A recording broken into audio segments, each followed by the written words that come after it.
एक छोटे से गांव में एक राजू नाम का दयालु किसान रहता था।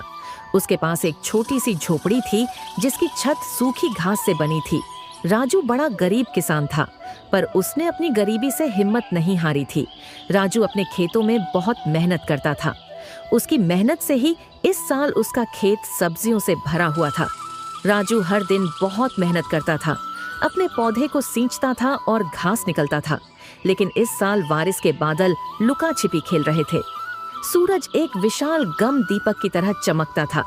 जिस जमीन सूख जाती थी और सब्जियां प्यासी हो जाती थी। राजू चिंतित था। बारिश के बिना उसकी सब्जियां नहीं उग पाएगी और उसके पास बाजार में बेचने के लिए पर्याप्त फसल भी नहीं होगी। वह अपनी छोटी बहू रानी के लिए नए जूते या मीठी जलेबी का नाश्ता नहीं खरीद पाएगा। एक दिन सुबह राजू उदास महसूस कर रहा था। जब वह अपनी झोपड़ी के पास बैठा था तो एक छोटी सी चिड़िया ने सिर झुकाते हुए कहाँ मुंह लटकाए, क्यों बैठे हो? राजू हैरान था। एक बोलने वाली चिड़िया, उसने सूखी जमीन और सब्जियों के बारे में अपनी चिंता बताई। चिड़िया ने ध्यानपूर्वक सुना। चिंता मत करो राजू, हो गया। मुझे एक गुप्त स्थान का पता है। आम की ऊंचे पेड़ के पीछे एक छुपी हुई धारा बहती है, जिसका पानी अपनी सब्जियां को फिर से हरा भरा कर देगा। राजू की आंखें चमक उठीं। उसने चिड़िया की बताई हुई बात पर ध्यान दिया और उसकी बताई हुई बातों का पालन किया।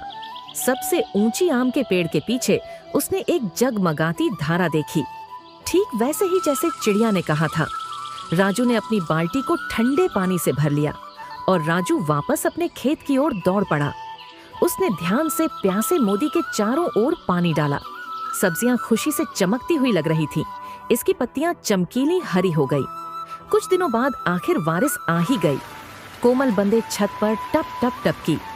उसे राजू का दिल खुशी से भर गया। उसकी सब्जियां बड़ी मजबूत हो गई।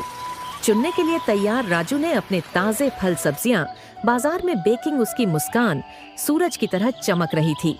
उसने अपनी बेटी रहने के लिए नए जूते और जलेबियां का एक बड़ा सा डिब्बा खरीदा। मददगार चिड़िया और छिपी हुई धारा की बदौलत सभी ने एक स्वादिष्ट भोजन का आनंद लिया। उसे दिन से राजू कभी कभी छोटी चिड़िया की दयालुता और छिपी हुई धारा के जादू को नहीं भूला।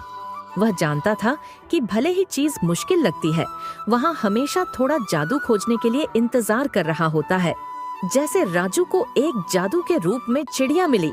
अगर दोस्तों आप अपने काम से हिम्मत हार रहे हो तो इस वीडियो के डिस्कशन वाली वीडियो को जरूर देखना। आप अपने काम से कभी हिम्मत नहीं हारोगे। हम मिलते हैं किसी नेक्स्ट कहानी में।